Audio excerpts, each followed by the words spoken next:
City Council take all order. Will you please stand for the pledge of allegiance and moment of silence? I pledge allegiance to the flag of the United States of America and to the republic for which it stands, one nation, under God, indivisible, with liberty and justice for all. Thank you. I thought it was kind of funny, everybody was standing up, I'm still sitting down talking. But that's all right. I think it's fun. Not being critical. Okay.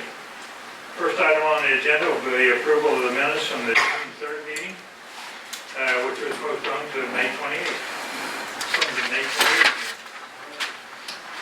Move to approve the minutes from June 3rd, 2019 from the postponed May 28th meeting. Second. It has been moved and seconded to approve the minutes of the June 3rd meeting. Would the clerk please call the roll? Malott? Yes. Driver? Yes. Stites? Yes. Adams? Yes. Cahar? Yes.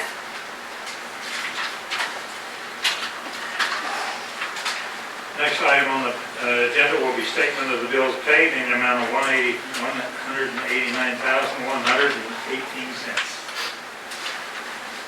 Mr. Mayor, make a motion to accept the statement of bills in the amount of $189,100.18. Second. It has been moved and seconded to approve the statement of the bills paid. Would the clerk please call the roll? Malott? Yes. Driver? Yes. Stites? Yes. Adams? Yes. Cahar? Yes. Next item on the agenda are requests or comments on the public. Either being none. Next item on the agenda will be here presentation from Wyandotte County District Attorney Mark Dupree. Sir, I have the pleasure. Thank you, Mr. Mayor. May I proceed? Yes? Yes. All right, I'll take it. Thank you all for allowing me to be here today. If you don't mind, my Public Information Officer, Jonathan Carter, is going to hand out pretty much what I'm going to be talking about today. The Wyandotte County District Attorney's Office created for the first time in its history a community annual report, which is a report that we will now do yearly, but these last 2 years have been pretty busy, and so we decided to go ahead and put everything together in a 2-year form. So let me first begin by saying thank you for allowing me to come. I wanted to come and make sure that you all knew what the Wyandotte County District Attorney's Office was doing for your community concerning safety and working with your chief of police, who I believe is a remarkable guy and doesn't mind feeding people, of which I'm looking forward to at the end of the month. And so, having said that, please know that anytime going through this, and I won't go through it all, it's for your perusal there. I do see the efficiency of your reading, so I'll try not to hold you too long. So what I found is, after traveling for some time, once I became DA, I've gone to quite a few different states and conferences, is that the District Attorney's Office was more inside the community and speaking with the schools, speaking with the churches, meeting with the neighborhood organizations. With that in mind, we likewise adopted the same policies of smart prosecution, being more proactive and preventative, and working with law enforcement, understanding that the way to reduce crime rate is to get into the community and make sure that the community understands that it is not just law enforcement, it is not just the DA's office to do this by themselves, but it is built upon relationship. And so what we've done these last 2 years, we have gone over into our community here at Edwardsville, Bonner Springs, Kansas City, Kansas, and we have done more than 100 presentations at schools, local churches, as well as neighborhood watches and organizations. I've made it my business to sit down and meet with individuals who ask. I have a philosophy. You can come and have a cup of coffee with the DA and ask me any question that you want. And many of you have been here longer than I've been alive, and so I found out the hard way that you need to be careful what you ask for, because some folks have come in and sat down and had 3 cups of coffee and told me what they really feel and hope. So with that in mind, what you have in front of you are the different things that we've done for the last couple of years. One of those being the juvenile services. We have revamped the way that we pursue our juvenile cases. We have working with the district court. We now focus on not just locking the knuckleheads up, but we also are looking to figure out what ways we can do to prevent these juveniles from getting back into the system after they get out. And so with that, we have worked with the different counselors who are at the schools, bringing them into the courthouse and working with them to work with those students who are either one, in the juvenile system, or two, at risk of being in the juvenile system. And so we work on that. The second thing that we are doing and have done is with the BOLD initiative, again sticking with the young people, BOLDD, which stands for Brilliant Outstanding Leaders Determined to Be the Difference. I understand that BOLD only has one D, but it needed to fit my acronym, so I added another D. And so with this is a mentoring initiative that we have started in the high schools, and we have all of the high school students on the, high schools on the list. We are currently right now in 4 of the high schools in Wyandotte County. We are working with the remainder of the high schools to get it set on schedule, working with the Wednesday early dismissals for some, and for others that do not do that, they are looking at Fridays. We come in once a month. And when I say I need to be clear. So we have 27 assistant district attorneys in our office. Mr. Dupree goes to 1 or 2, and the remainder are on voluntary basis. And surprisingly, the 27 assistant district attorneys all said they want to go out and they do mock trials with these young people. They explain to them some of the crimes that catch young people in this age group up that we see in the Wyandotte County District Attorney's Office, speak with them and explain to them the repercussions of certain actions and how to avoid them. Likewise, we connect them with different folks in the community that they want to meet, like the council. Just saying, heads up, might be a call from my office. As well as commissioners, we've connected with FBI and KBI to bring them in so that these young people who quite frankly have never met anyone of the caliber of people that we can connect them with would never have that experience. I say that from experience. I was 14 when I met my first lawyer, and it was a judge in Wyandotte County. My father wasn't a lawyer, my mother wasn't a lawyer, and they were not college-educated people. I wasn't a bad guy. However, I didn't have the exposure to what many now consider normal and okay. And so this focus on BOLD is to show our young people in Wyandotte County all of the different options that are available and not just flaunt the different obstacles. Our victims advocacy, we have created a rule in our office. One of the things that it used to be in place and was in fact the model across the country was you work with the victim when it's time to go to court and when something crazy or horrible or harsh happens. We came in, I sat down with some folks who let me know how they felt about that, who were victims, and who were victims of crimes that occurred during my administration early on. And said, look, we need to know the people who are fighting for justice for our loved ones. And so with that, we now meet the attorney who's fighting on the case, the victim's advocate, as well as an investigator, meet with the victims of a crime within the first 2 months of a crime or anything happening where they are a victim, as well as again before they go to court. Hence, it's not a situation where something happens and then last minute call come up, I need you to be in court because we have a jury trial and the victim doesn't know what's happening. Again, the focus is smart prosecution, being smart on crime and working with our witnesses, working with our victims so that we can in fact get the convictions on the cases that we need. Then we move on to alternative courts. So we have rejoined the drug court program, and what is that? The drug court program is a program that was created about 20 years ago nationwide, but here in Wyandotte County, I believe it was 2008, and then we took a short stint away from it. We joined back into that, and what happens is the folks who are addicted to drugs, who get caught with drugs, they are charged with a crime. They then get the conviction on the record. I like to start out with that because sometimes people hear drug court as just another way to give somebody an easy way out. No, they get the conviction. They end up, some of them go to jail, some of them are on probation.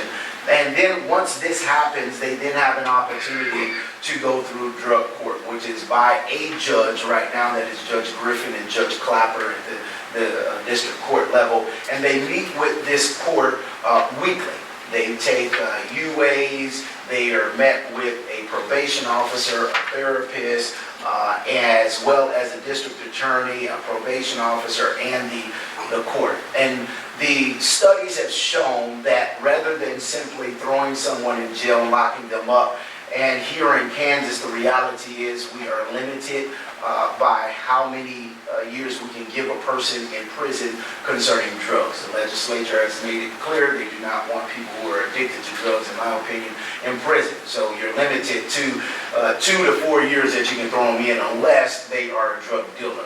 So this drug court gives us an opportunity to really work with them, give them the help that they need, give them the assistance, connect them with treatment facilities and programs that they can. And when they successfully complete, they're usually with a job, they're usually free from or clean for some amount of time, as well as completed the probation. It usually runs for a year process.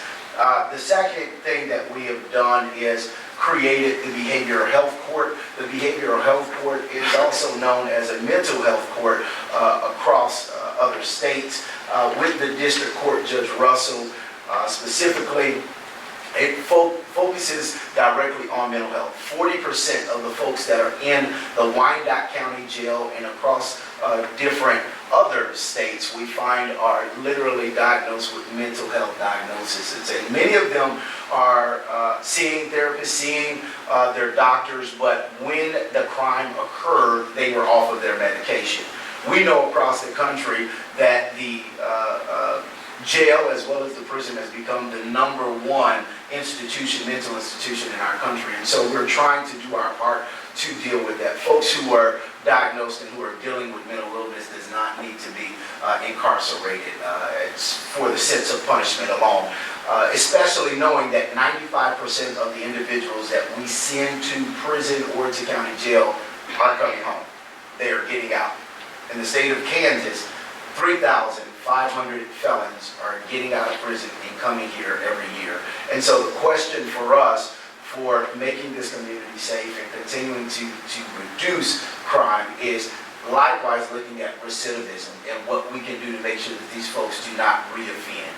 Mental health is a big issue. So the mental health court, the behavioral health court, it does the exact same thing with drug court, but with those who are dealing with severe and persistent diagnoses that we're dealing with. We're also in the process of looking at a mental health diversion program because not everyone have been diagnosed with a severe and persistent mental health diagnosis, and that leaves a huge gap there. Again, still folks who are just throwing in custody and then they're getting out, and our law enforcement are having to, because they have that relationship, they still have to pick them up and take them back in, and then they'll release them within 48 hours, and then we just repeat the cycle without dealing with the underlying issue.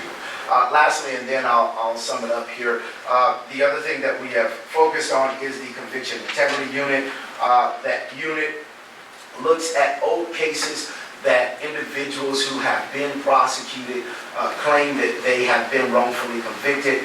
It has a senior prosecuting attorney in there as well as its own investigator, as well as an assistant secretary that's there part-time.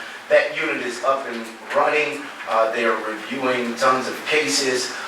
We have declined quite a few cases because a lot of them are solid good cases, as we argued from the get-go.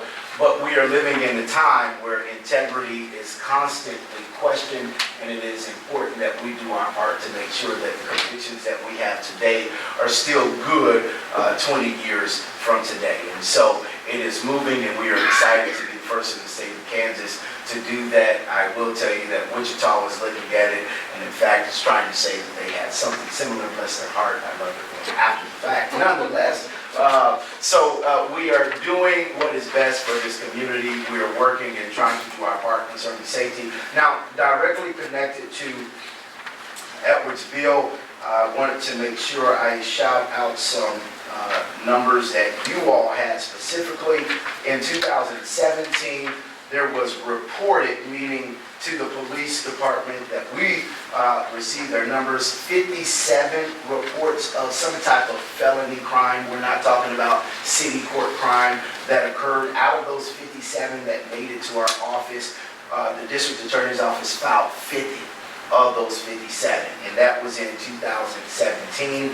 In 2018, there was an increase, a slight increase from 57 as reported to 98, meaning that the police received some type of report of 98 type of crimes that were occurring here in Edwardsville. Of those 98, 77 were filed in my office, meaning that the others were not. At this point in 2019, there's been 16 filed reports that we know of concerning felonies that's been reported. 13 at this point have been filed on.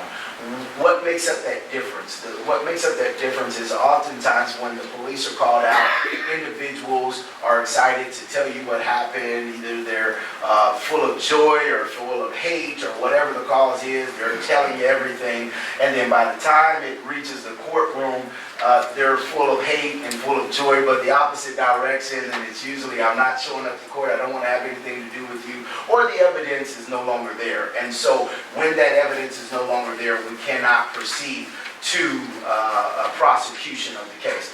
The Board of Ethics says that the DA cannot file charges unless he or she believes that they can win at a jury trial. I wish it was as simple as they did it and it was probable cause. But unless I ethically believe that putting this evidence in front of the jury trial, I'm not even supposed to file it. And so what happens is 98% of the time, or those 98 who get the call, they get all this information and they send it all over to my office, and then it's time to follow up, and they get, they won't answer the door, they won't show up, and so on and so forth, and so then we're at a hold.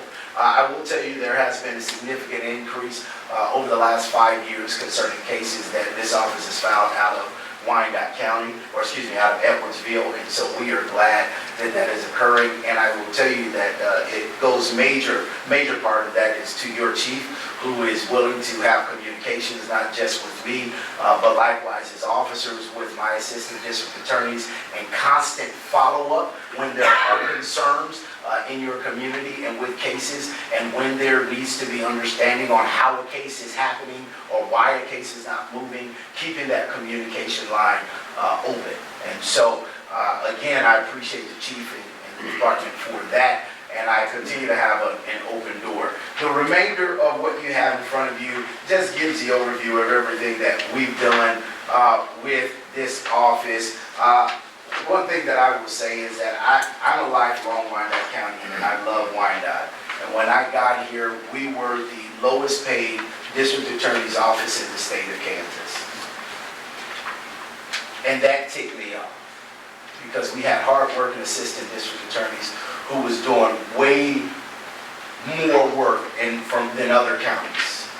And we fought, and we got an increase in the assistant district attorney's pay, and we pushed it, and now we're on the same level as everyone else in our region. And what it does, it shows our lawyers who are out there fighting for justice that we care for you, and we appreciate the work that you do. And it's been a lot easier to retain lawyers when you treat them with respect and you pay them so that they won't have to work 2 jobs and on the side say they're an assistant district attorney. And, you know, that comes with Wyandotte County pride, and I'm happy and I'm glad about that. And so I wanted to come, I wanted to share that bit of information, and I wanted to make sure that Edwardsville and all of you knew that I am here for you all, and if there's ever any questions that you have, please feel free to reach out. You can have that cup of coffee with me. It's simply a government cup of coffee, but I do bring in good cream, so you can have some of that. I'll take questions at this time if you have any. I like that. I covered it all. Was you about to say something? No. Okay, I like that. I'll leave it at that. And so with that, thank you so much for this opportunity. I will let you all carry on, and please feel free to reach out if you want to have any further conversations. All right, thank you very much. I appreciate you showing up. Thank you, guys. Have a good one. Next item on the agenda will be consider 2018 financial statement report from the city's independent certified public accountants. Yeah, absolutely. Good evening, Mayor and Council. I'm Adam Crouch with the firm of Winley, Noe, Nelson & Johnson in Topeka, Kansas, and I'm here tonight to go over the results of the 2018 audit of your financial statements. Does everybody have a copy of the audit report in front of you? And all I'm going to cover is the bound report that's inside there. If you'll turn to page 2 of the report, and go down to where it says unmodified opinion on the regulatory basis of accounting. And that's where we're rendering our opinion on the financial statements in accordance with the regulatory basis of accounting. We're giving you an unmodified opinion. In other words, the financial statement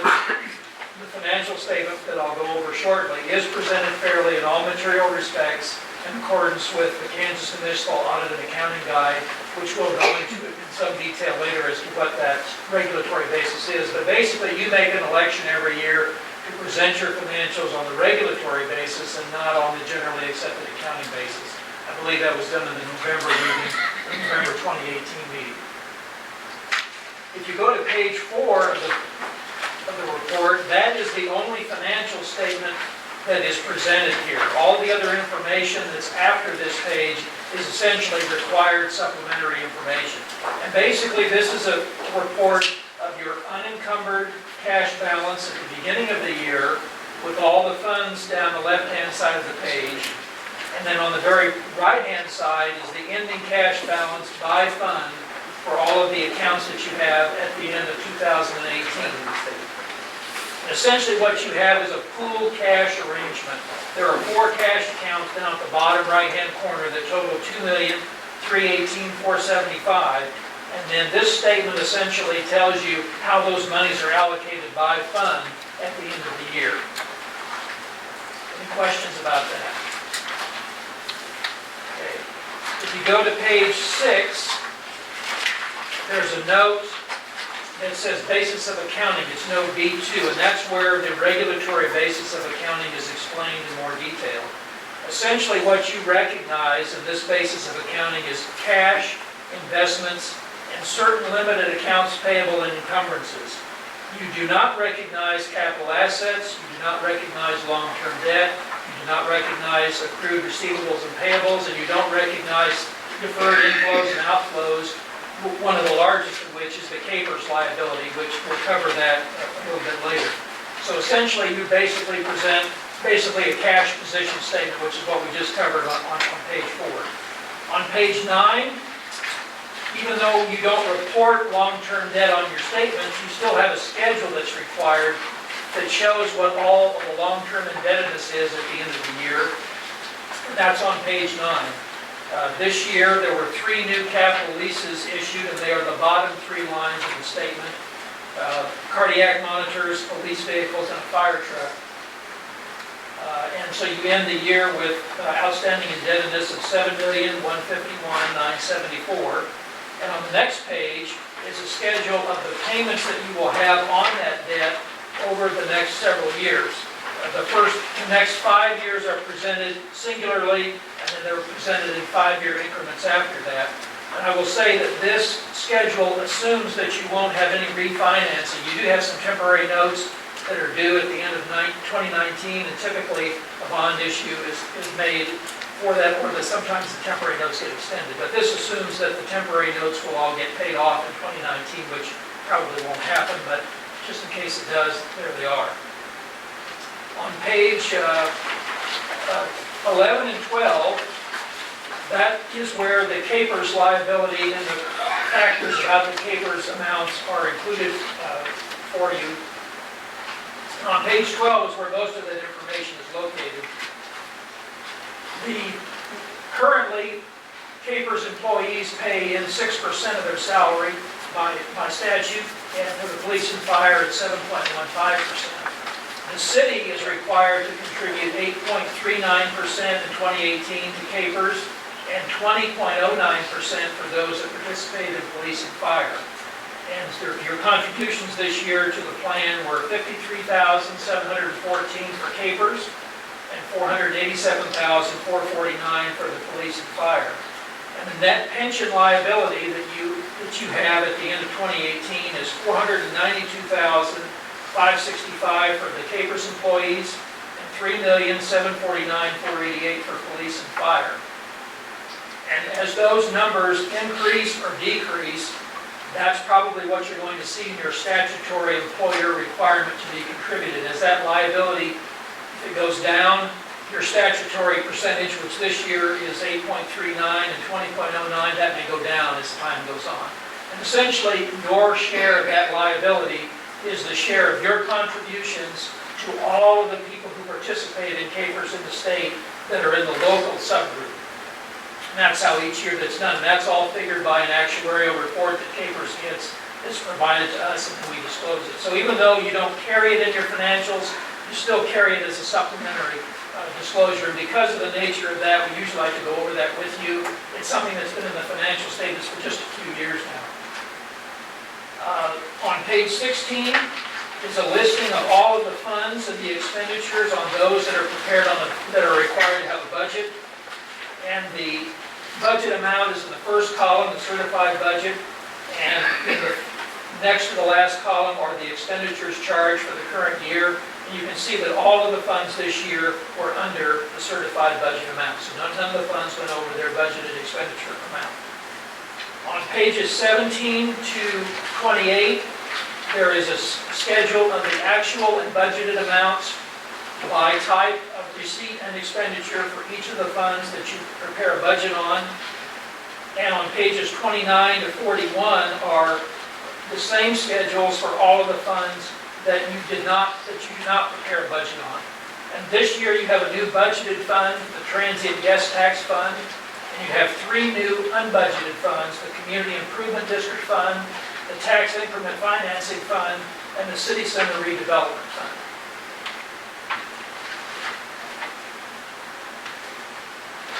We want to thank management for their cooperation and the opportunity for us to be of continued service, and I stand for any questions that you may have. Here's the payroll clearing fund. Page 33.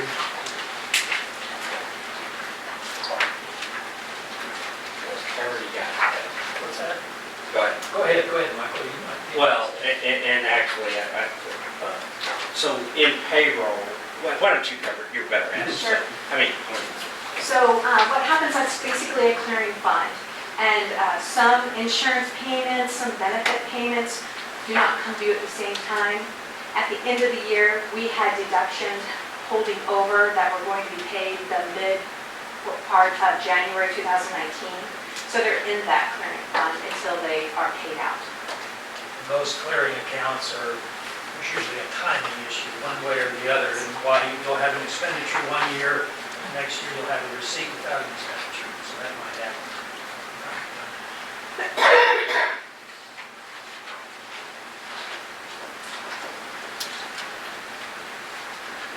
On page 11 and 16, there's $135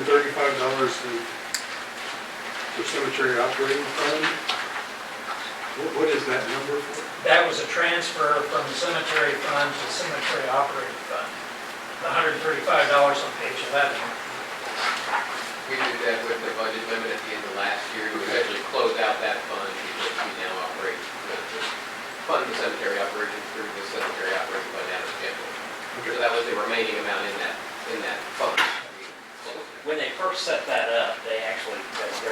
tax fund, a cemetery tax fund.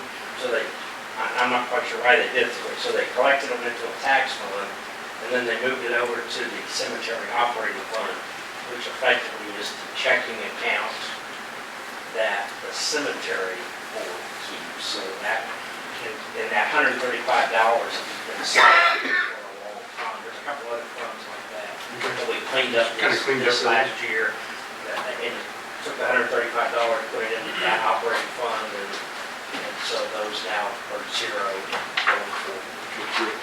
And those numbers in the first column on page 16 where it says certified budget, that includes any amendments that you made during the year to the budgeted amounts, which there were a few amendments this year.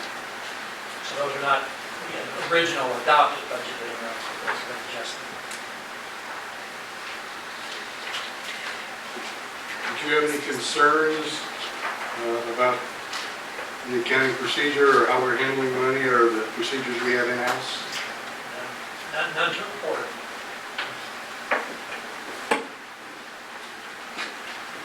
We do have the note that is typical about segregation of duties to the sides of it, fairly typical. We continue to work on that over time, but it's a long-term situation. That's really the only thing you've noted, correct? That's correct.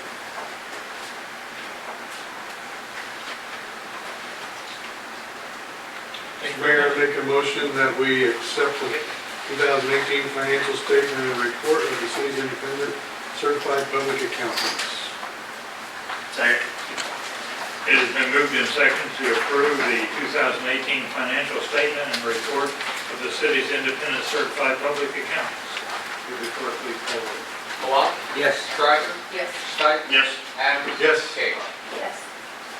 Mayor, I'd just like to add really a couple of things. Number one, I think that in this year, and we may defer that another year or so, our typical audit procedure for going out about every 5 years is coming up, I believe, in this cycle.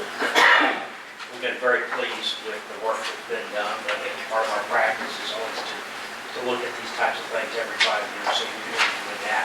The other thing is I did want to thank, sorry about that, drew a blank there for Michelle, for all of her hard work. This will be, as you know, her last audit with the city. I can say during my 12 years here, early on they were a little rough. Not because of anything Michelle did, but just because of the finances and things. And I think as you've noticed over the years, our audits come in every year very clean, they're ready to go. I think the auditors would tell you when they get here, the documents that they need, everything is ready in binders and places that they can get to readily, easily, and that certainly makes, I think, their work a lot easier. They're generally here for roughly 4 days, 4 to 5 days. They're able to come in and get their work done, and I don't see that they have to come and ask a lot of questions, and dig through a lot of boxes and find things. Michelle has done a wonderful job to make sure that's ready, ready to go when they get here. And I wanted to say thank you, Michelle. Hard work. It makes this process a lot easier. It's one process I don't ever have to worry about making sure it's done right. And I greatly appreciate that. And we would certainly echo those comments. Thank you very much. Thank you. Appreciate you showing up. Okay, advisory reports. I just have a couple things. First of all, you don't have a meeting next Monday. We're going to let you have a 2-week gap between meetings. That's good. So we'll work on that. We'll be starting the budget discussions. This is always fun at that meeting. The only other thing that I have, we have started the process on the finance director interviews. We've interviewed 3 of 7 candidates, and we'll finish the rest of those tomorrow. That has been a process by which all the department heads are engaged in this process as well. Finance is a key component of what we do. It's the process I've always used to make sure we have people involved in that process as we make those decisions. So hopefully we will be able to make a decision here within the next 2 weeks on that. We'll just keep you up to date there. We've had some very good candidates. Okay, Good, thank you. Zach, I don't anything? exactly. Zach? Chief Matisse? I think my only comment is, appreciate the DA's presentation, because what that shows is we were getting about 3% of any case even reviewed in the past. So if there's one thing that's been, at least for Edwardsville, a good partnership in that we have access to the assistant DA that we need, and they're responsive. We've got 2 or 3 of them at the police station helping us do work, stuff. So I think if nothing else, that has been a good partner for the city of Edwardsville. Thank you. Chief, do you know about what the conviction rate would be on what Edwardsville sends to the court, like what their success rate is on prosecuting? Well, I think he gave you some of those statistics. Yeah, I didn't know what- That's the first week here. We don't necessarily, what happens is, we'll send the case forward. It's as slow as that goes. And what we end up getting is either a subpoena to come to court and/or a letter saying, hey, this is a disposition letter.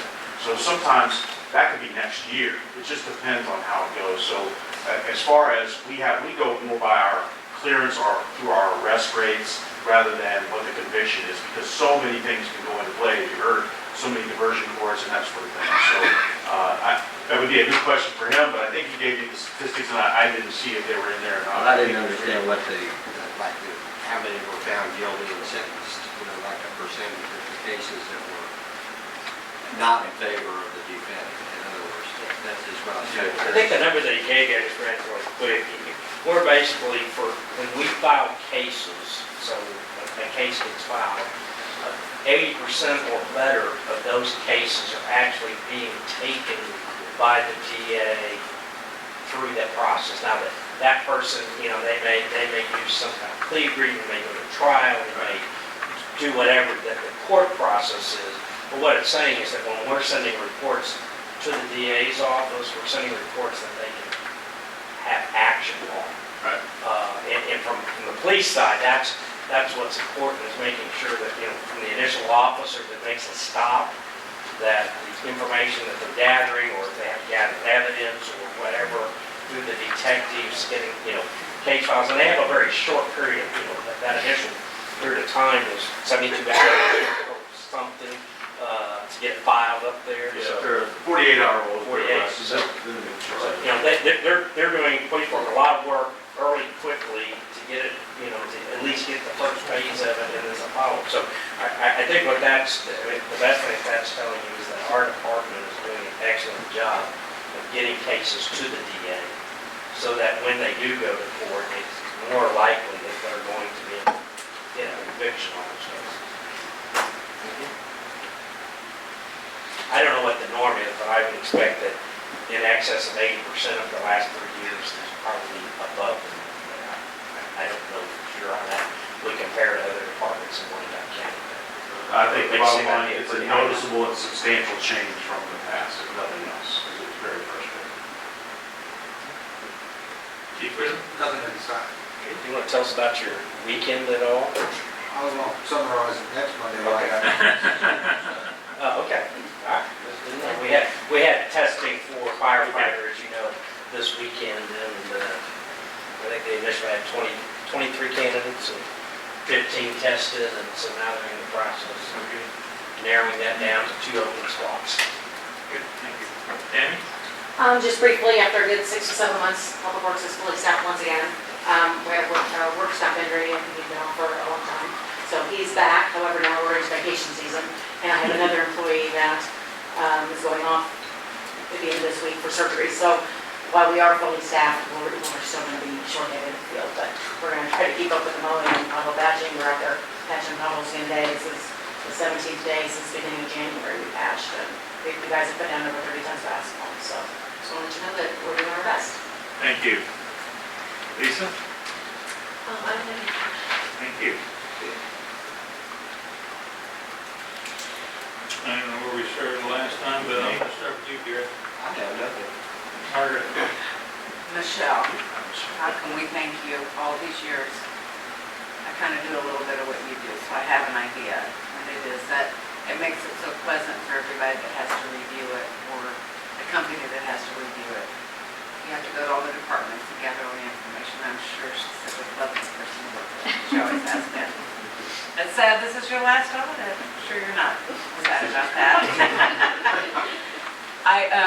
There's big shoes to fill, so I'm sure we'll see you before, but thank you for all your hard work. I think one of the things I probably should let you, she does a lot of the finance, right? But then there's the HR, and then there's the cell telephones, and then there's the insurance things, and then there's, I mean, as we've been going through interviews, I mean, it's always amazing you start looking at that. So like a lot of us, I think Michelle puts it best. We all have hat racks, right? And so we all in this organization have to put on different hats. But I would say that Michelle wears as many, if anybody, on the number of different hats that she puts on in a given day. Well, I'm jumping around. I like it. I also was gonna thank Michelle for her great work. That's been years of great service to the city, and it's much appreciated. And when things go smooth, you can tell it's from the hard work that's gone in all year from Michelle and the department, as I know it's a collaborative effort. One other thing I was just gonna mention is in some things that have come up lately, I found that, and with my help and research, there are 4 addresses in our city that are technically Kansas City, Kansas School District. And so we've just been researching that a little bit. So in our entire city, everyone else goes to Bonner, Edwardsville, except for 4. Historically, a lot of those kiddos would go to Bonner anyway, but now Bonner's a closed school district, so you can't just send your kids. So I was just thinking maybe we could research in how we collaborate in serving our neighbors a little bit better and getting those included in our own school district. So. Yeah, I would just, if I can add to that a little bit, so we have done some research. I've reached out to the superintendent, and asked about, a lot of these boundaries were set, many years ago when they did the consolidation of schools in Dupree. And, this particular area, again, it's four properties. I'm not even sure if there's homes on all 4 properties. But in the past, those children could opt in to the Bonner School District. That's just not an opt. They no longer have an open district. So whether it's from these 4 or any other place, they don't allow out of district persons to come in there.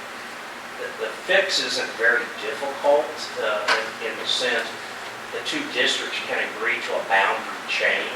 It just takes something to initiate that. And so if y'all wish us to, and we can talk about more or go ahead, we can make an initial request to USD 500 because they're the one that's releasing the district versus USD 204 is the one accepting it. I'd be happy to do that on behalf of the city, but felt like it was something y'all needed to know first before we send a letter out there. I think it's reasonably likely that they would do it. I mean, it's basically in the northwest part of or northeast part of the city. They don't have access to it from buses, so the only way they get there is to come into Edwardsville. If there was kids that have a bus, they would have to go out of district and then to here to get to them. They're not ready access to the properties up there. And again, I talked to the superintendent. He was, I wanted to make sure there wasn't something that we were missing. And he certainly wasn't opposed to it, but felt like that was something that, really. So this is something that the city needs to initiate? We could initiate, yes. Okay. I mean, we don't have much to say. There's not really much tax issues, there's no debt issues. Yeah, I mean, yeah. it's relatively in just moving these 4 properties that said, everything else is in the city but these 4 properties. There are only 4 properties in the entire city that's not within our school district. Are those the ones north of Kansas and what is that, 90? It's basically Riverview. It does include Councilman Stites' home, and then if you come across the bridge, the first 3 lots on that side are between Riverview and I-70. They came down, they took a little chunk, and then they went up on the other side Oh my God. and put it's an odd. Yeah. I assume it's because the highways weren't there at the time. Okay, let's just move forward with it. Okay. It doesn't affect the, it will affect the school taxes, obviously. So those four get separated off and go, taxes go to the other district. Right. Is it really about the only change there will be? When the school taxes, I don't know exactly what those rates are. Yes, is it possibly is a little less the Bonner Edwardsville tax, maybe less, right? Surely it's not a significant amount that No, anybody it's- cares one way or the other. It's pennies, Yeah. it's pennies and the around with it. Right. Okay. Well, and I'll say something, part of that, it didn't affect my son when he went to school because it was an open district at the time. Of course, we don't have any young kids now, but I mean, in the future, I mean, that's, so I'm glad that we're moving forward Yeah. with getting that straightened out. Sure. Quite honestly, I didn't even know that existed. I mean, I don't know that anybody did. I think it was just one of those things. I did every time I went to register to vote or or do anything, they would say what district you in, and I'd tell them, and they'd say, no, you're not. So it was, I just gave up, and even this last time to register to rerun for election, they asked me, and they said, you're in 500. I said, okay, just went with it. I'm not even sure people in the school district know that. All I know is I decided to do something. kids and nephews and my son, everybody got picked up right there, we went to Bonner, and And when I called both districts, said those addresses were in their district. So I think it's always been a really gray area anyway, so I think it'll just clean it up and make I may not it better. legitimately be a city councilman for You could be on the USD 500 school board. Yeah, right. We'll be losing that opportunity. Wouldn't that be, yeah, that's what we're doing. Thank you. Okay, we'll draft an appropriate letter on behalf of the city. Get it in? Okay. Michelle, thanks. Hopefully you train as well as all the information that you have, because it sounds like we're down to the wire on getting somebody in there and in place prior to you exiting, so hopefully you can get them up to speed and pick your brain for a little bit before you leave. Thank you again for everything. That's all. Chuck? I would ditto that. Thank you very much. It's been a good 12 years. Thank you for your service. Appreciate how far we've come and the integrity that was involved in it. Great. Chief, when I was listening to the DA, what I heard was a lot of gratitude and to your department, to your leadership in your department. I greatly appreciate that. And it sounds like we are doing a lot of things right. I hope so. And so I really appreciate that. And I'm looking forward to budget discussion. Sadistic, but looking forward to it. Are you okay? Yeah. Fever will go away. It really has been a pleasure knowing you and working with you all these years, Michelle, and you've been a great help to me many, many times, probably more than any of the council members, but you have been a great help to me, and I really do appreciate that. The other word I want to say, I want to congratulate our council members on being re-elected. Tough race. But Mike and I were talking about it the other day, and how much easier it's going to be now that there's nobody new coming on. We can really concentrate on things that we really need to do, and really look forward to a really great future. Mike, thank you. Zach, thank you. Chief, thank you. Tammy, thank you. We are adjourned. I don't think unless you all have some reason that we don't need to spend. We got it tomorrow, we're tied up. I've reminded several times. We will not be